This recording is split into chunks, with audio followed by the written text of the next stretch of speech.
Good evening and welcome to this concert, which was staged by the Quaker Arts Network as a celebration for the new year and was broadcast on the 2nd of January 2022. Before we begin the program, let me just remind you that if you can connect your computer to a loudspeaker or play it through good quality headphones, the sound will be much better for you than if you just listen to it on your computer's built-in speakers. Now let's have a look at the program for this evening and then start it. Here is the program for the first half of our concert. The words of the songs can be found, and you can make a print while you listen to the concert if you pause now. It's on the Quaker Arts Network with the title QAN Concert Program.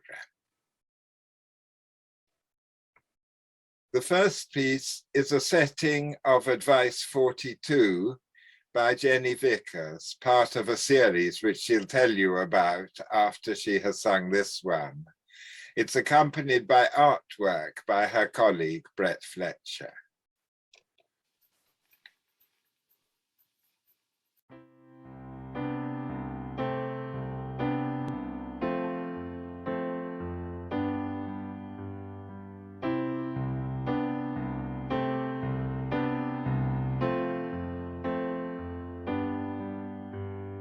We do not own the world, and its riches are not ours, and its riches are not ours to dispose of at will. Show loving concern and seek to keep all the beauty. Work to ensure that our power is used with reverence for life.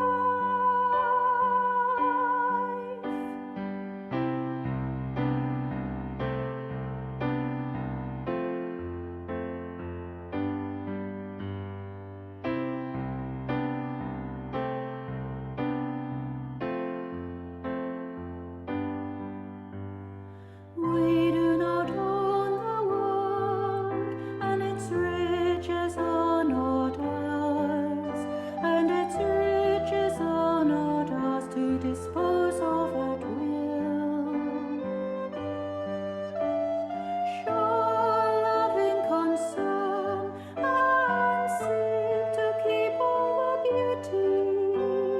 Work to ensure that our power is used with reverence for love. Rejoice, rejoice in the splendor all around. Rejoice, rejoice at the beauty of the world.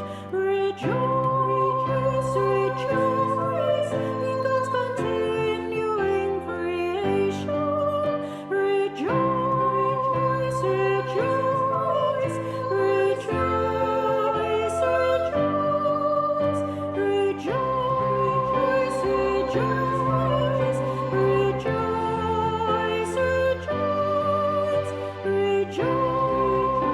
rejoice, rejoice, rejoice,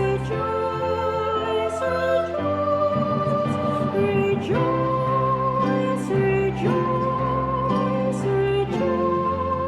rejoice, rejoice, rejoice, rejoice, rejoice,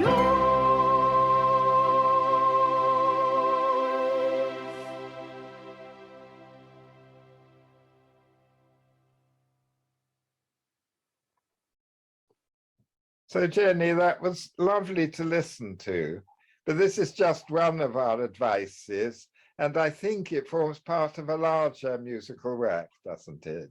Yes, it does. Tell us something about the whole concept, the whole project. That song is the last song on of a song cycle which has 12 songs in it. and they cover 12 of the advices and queries. I wanted to end the work on a positive note. That's why I centered on the words rejoice, and hopefully left the listener feeling uplifted and encouraged by the music. We all know that our planet can be is in a terrible state at the moment, but there is so much beauty still around us and so much to be valued and enjoyed and rejoiced in. So that's how I wanted to leave the work. Yes, it makes a lovely ending, and it's very much in tune with the Quaker Arts Network's project, the Loving Earth Project, which tries to express the same feeling in visual work. Well, when I've set a lot of Celtic prayers and Celtic blessings to music, and I just wait until a phrase or a particular sentence inspires me musically. And so, I mean, I started this project 4 years ago when I first met Brett at Woodbrook, and I was telling him about a CD that I was preparing of Celtic blessings. And he offered to do the artwork for the cover of that. But he said to me, have you ever considered setting any of the advices and queries? And up to that point, I hadn't. And I remember walking into the Cadbury room in Woodbrook, sitting down at the grand piano and thinking, what's my favourite? And I started writing the song Live Adventurously. And that was the beginning of it all, really.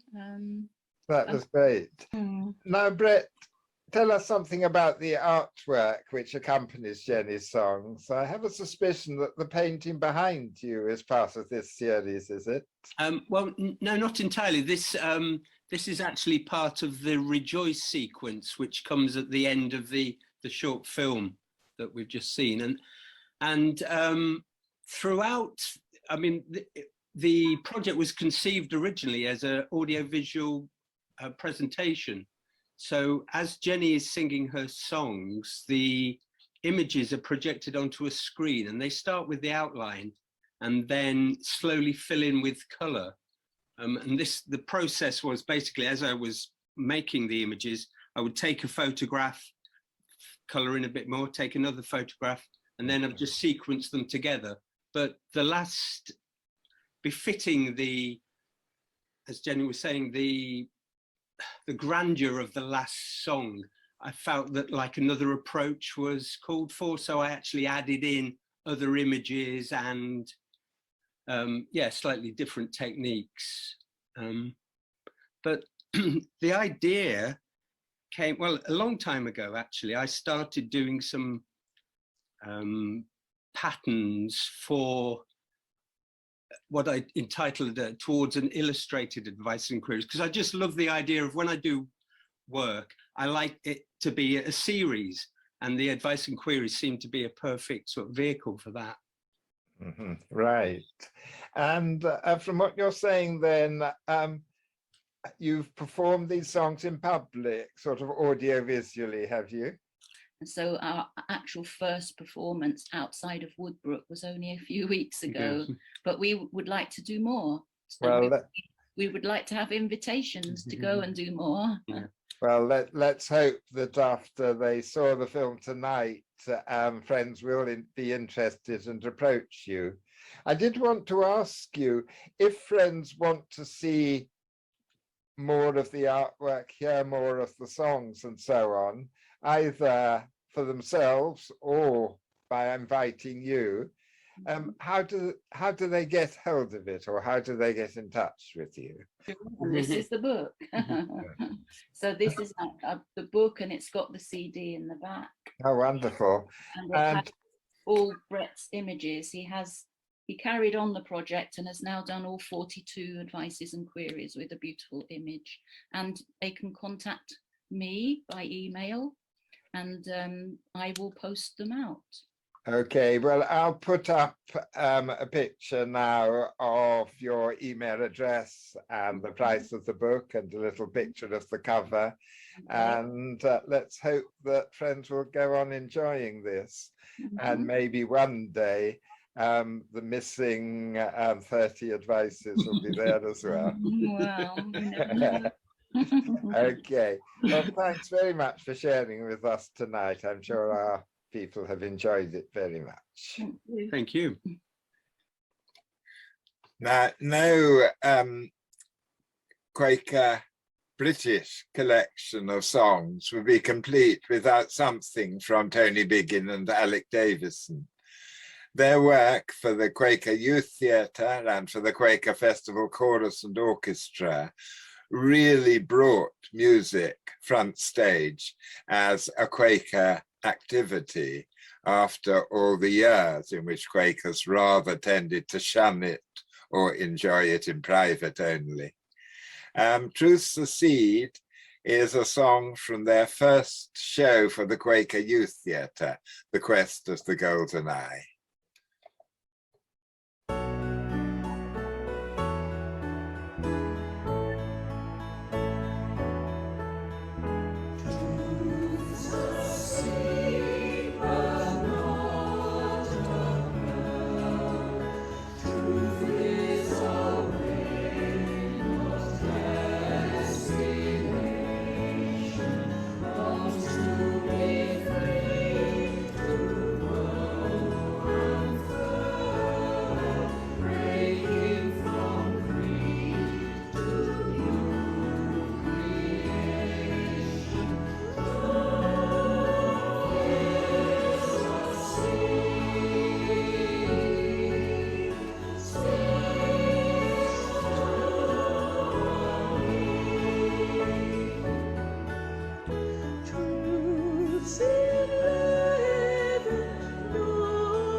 Thank you very much, Tony and Alec, and all the singers who took part. It's no mean technical feat to bring a choir together on Zoom, and I can't imagine how much work it involved. Our next piece is in a very different vein, from Mike Stokes, a friend from Edinburgh Meeting. Hi, Mike. Good evening, and thanks for joining us for this New Year concert. Oh, John. I'm so delighted that you've agreed to let us hear you singing The Bear of Bad News. And it interested me because it's humorous, but it's got a message. I wanted to ask you a little about when you're writing a song, what are you trying to do and how are you trying to do it? Well, I've been an environmentalist for quite a long time, and at the same time, I've always had a love of humor and song, and I find that putting the two together is a good way of getting the message across in a way that isn't too preachy or too intense. I've been to a lot of talks and met a lot of people where they've been. It's sounded very much like a lecture, and I think that can turn people off. So what I do is try and engage people through a little bit of humor and a little bit of music, and I think I can appeal to people who might not already be on message with that. I've been to a lot of things where it feels like you're preaching to the converted, and I think, Yeah. with luck, my songs can make it through to other people who might not already be part of that scene, but might be interested to learn about it, sort of thing. It might be a way in. Yeah, and this song's about two very well-known bears. Were you, as it were, waiting to write a song or something about them, or when did they come in? At the beginning, or? I can't remember quite how I came up with that. I was thinking about deforestation and trees, and the idea of bears and their relationship to trees and forests came to me, and then I thought, well, what would Winnie the Pooh think of this, Yeah, and so forth. So it's the way my brain works. It comes up yeah. with these sort of Well, I think it done works things on really a different. well. Yeah, I think it works really well. And do you like there to be a little bit of a shock factor in the song as well? Not necessarily. I try and give it a bit of a twist, so people don't always know what to expect, or it gives people a pleasant surprise. Yeah. Interestingly, this is just about the only one of my songs that I've ever written that uses four-letter words. Most of my songs, various people who've released music which has a warning explicit lyrics. I've always thought most of my songs are sort of warning implicit lyrics. You know, if you know there'll be a joke in there somewhere which might be a bit risque, but this is the only one that is actually uses rude words. Well, I can reassure our listeners that they're likely to be amused and slightly shocked at the same moment, but it's nothing too terrible. Okay, Mike, let's stop talking now and give them the pleasure of hearing you sing. Winnie the Pooh has got some bad news about the situation. He fears for the bees and all the old trees with all the deforestation. He says it's kind of strange, what's with climate change and environmental degradation. So listen to him, he says it's all getting grim and it's causing him constipation. He says, when did he learn that you can't eat money? Without all the bees we won't have any honey. I've really got to tell you that it doesn't look good, and where can a bear shit if there aren't any woods? Paddington Bear has got a message to share from his family in darkest Peru. He's not left them much room, now it's all doom and gloom when you hear what they're going through. Now he's feeling bereft, there's hardly any trees left, and he doesn't know what he's going to do. He says he would if he could go and shit in the woods. Now he's trying to find a public loo. He says, what will you do with all the mess that you've made? Without all the trees we won't have marmalade. I've really got to tell you that it doesn't look good, and where can a bear shit if there aren't any woods? so have a care. If you see a bear, don't just walk past him in the zoo. He says it might well be too late for me. Don't let it get too late for you. Now I've got the blues, and I hate to be the bearer of bad news.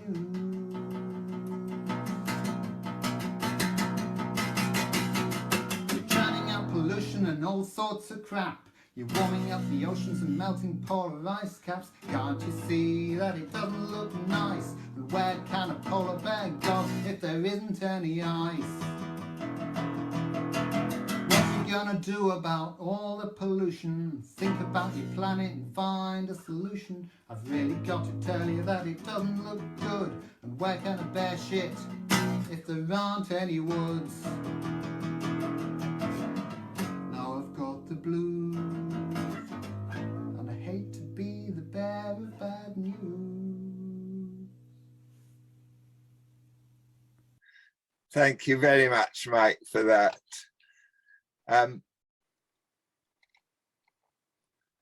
Whoops, sorry, I'll be there in a moment. Our next song comes from Stephanie Irvin, and she's going to introduce it herself.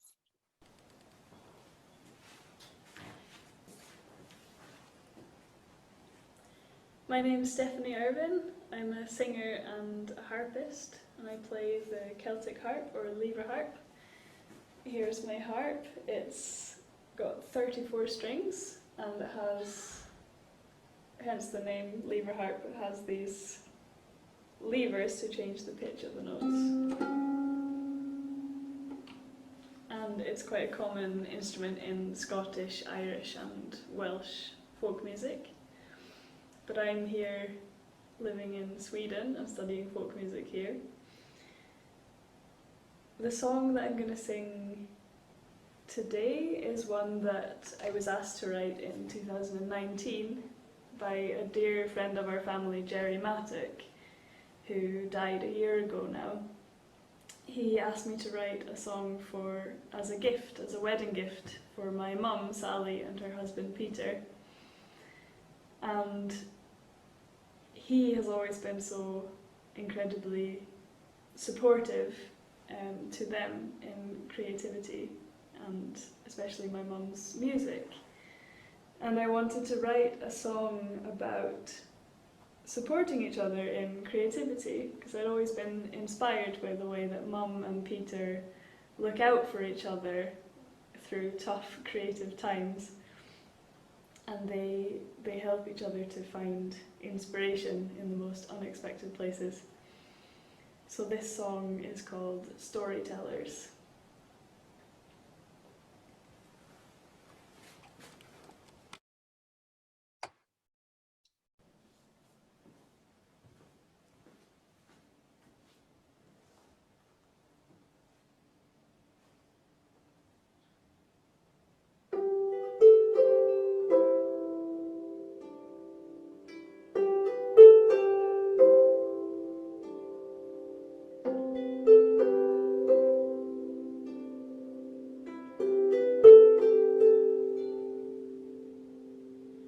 Something's going on.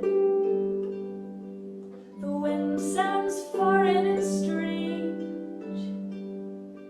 It greets the wide, empty morning with the voice of 1,000 lands. And it's the job of the storytellers to wake and examine the day, and the songs they'll shake through the walls as we wake, and we'll catch them on the way.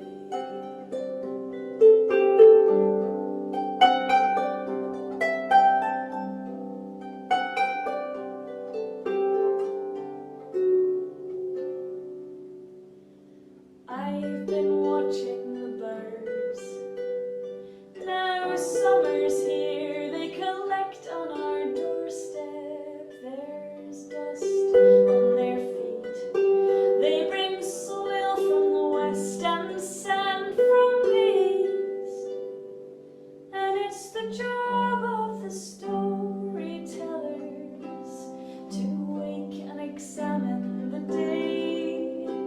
and the songs they'll shake through the walls as we wake, and we'll catch them on the way.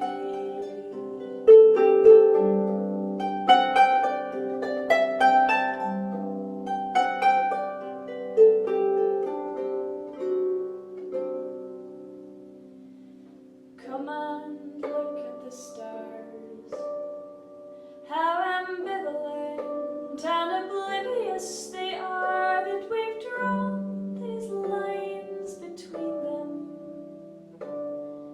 and we've echoed their shapes beneath them. And it's the job of the storytellers to wake and examine the day, and the songs they'll shake through the walls as we wake, and we'll catch them on the way.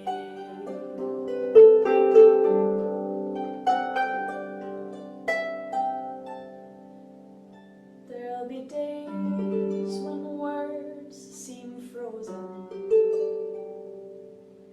and notes are stuck in the ground like bulbs, but we'll paint with winter's colors, and we'll try to shed light on each other.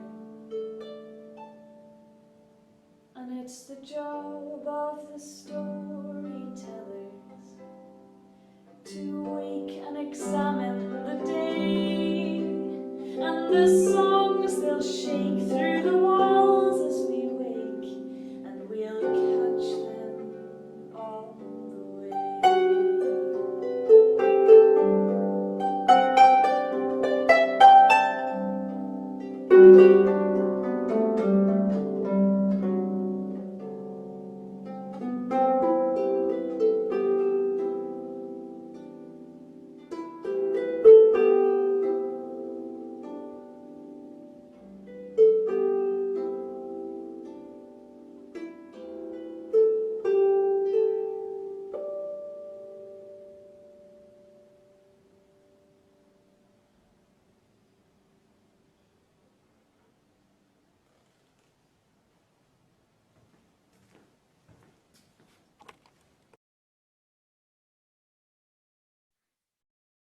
Thank you, Stephanie. That was so lovely. And now, as a contrast to the other music in this program, we have an instrumental solo. It's from Susan Hope, and she will tell us about it. Hi, Susan. Good evening and welcome to our concert. Hello. I gather you're going to play us tunes you've composed yourself, two of them in a medley. It's a medley. The first is a jig. It's called Luffing, as in sailboats and sailing and the luffing of the sails. And the second tune is called Albatross. That's great. So if you like to go ahead when you're ready, and we shall enjoy listening to it.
Thank you, Susan. That was lovely. I enjoyed the harmonies very much.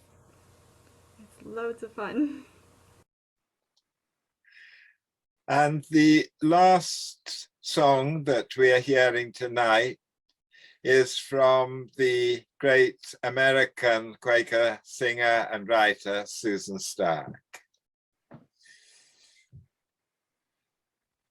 Hi, Susan. Hello, and welcome to our concert. And thank you so much for agreeing to take part. Thank you so much, John. Hi. Right. Now, as you know, I particularly wanted one particular song from you, Live Up to the Light, because of the first time I heard you sing it. My wife Diana and I were doing a class at Earlham School of Religion, and we wanted to talk very personally, and we were a bit worried that afterwards they would all start intellectualizing and unpicking what we'd said, being an academic institution. And then just a minute or two before we started, you walked in and said, could I join this? So we said, well, yes, of course, you'd be most welcome. And then I said, but we'd like to ask you something. Would you be willing to close what we have to say by singing Live Up to the Light? And you just graciously said yes straight away. And you sang, and it led to a beautiful silence that lasted several minutes. No questions, no analysis. It was just perfect. So tell us something about this song and how you came to write it. Well, I was a student at Wilmington College in Wilmington, Ohio at the time. And one of the most interesting courses that I was taking was with Keekambi Jones. It was a traveling class on music and liturgy. And so we did a comparative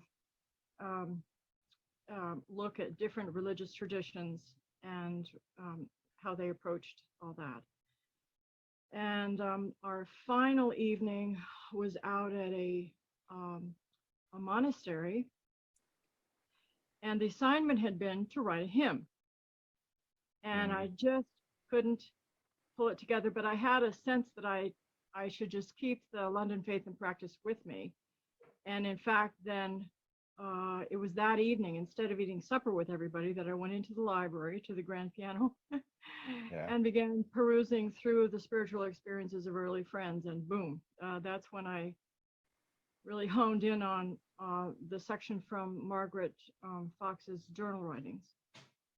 And the section that I saw actually had so much music in it, and that's been sort of a long-term vision that got born that night of looking into the literature of Quakers, early Quakers and up to contemporary, and just seeing if they lend themselves to music, as another way to share the vision, share about about Quakerism as a spiritual tradition.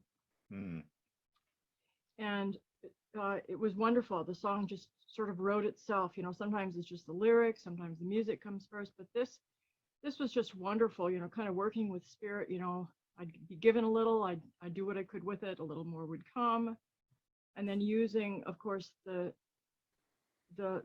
lyrics, taking what she had written and realizing that a lot of her expressions would fit into verses having to do with the dilemmas or the struggles or the sufferings. And then they were answered by the voice that she received, with the message, with the reassurance. And so then I had a structure for it. And curiously, the song does hold together, even though there's no rhyming involved. So that was fascinating. And then as I've lived with the song, it works beautifully, and I'm amazed how much of her original words you were just able to get into the song. Right. And then it was interesting, years later when I was traveling on behalf of Friends Coordinating Committee on Peace and traveling among the different yearly meetings, and sort of as a troubadour, I suppose. And after I sang that, I mean, I was sent with the blessings of FCCP to use my music when it was appropriate. So I shared before my report with the plenary gathering of that yearly meeting. I shared this song, and afterwards, an elderly Quaker woman came up to me and she said, "You know, honey, that song is not just to come sliding through you for us. It was meant for you too. It was meant for you as well." Yes, that's lovely. And that So, is true. so are you ready to sing it to us? The first gleam of light, the cold light of morning, held a promise of day with its noontide glories. It dawned on me as I mused on my state in great sadness. The words that came to my spirit, how true and how clearly they rang. Live up to the light that thou hast. Live up to the truth and remember, my child, you are never alone, no, never. Oh, live up to the light that thou hast, and more will be granted thee, will be granted thee. Oh, live up to the light thou hast. I do not regret the troubles and doubts which I have journeyed through. They keep teaching me patience and humble devotion. Forget not in darkness what in the light, in you to be the truth. Live up to the light that thou hast. Live up to the truth and remember, my child, you are never alone, no, never. Oh, live up to the light that thou hast, and more will be granted thee, will be granted thee. Oh, live up to the light thou hast. Dear God, we pray, increase our faith and keep us in your love and light. Faith is but a gift from thee. Oh, hear our prayer. Oh, thou who art closer than breath to us, hold us secure lest we fall. Live up to the light that thou hast. Live up to the truth and remember, my child, you are never alone, no, never. Oh, live up to the light that thou hast, and more will be granted thee, will be granted thee. Oh, live up to the light thou hast.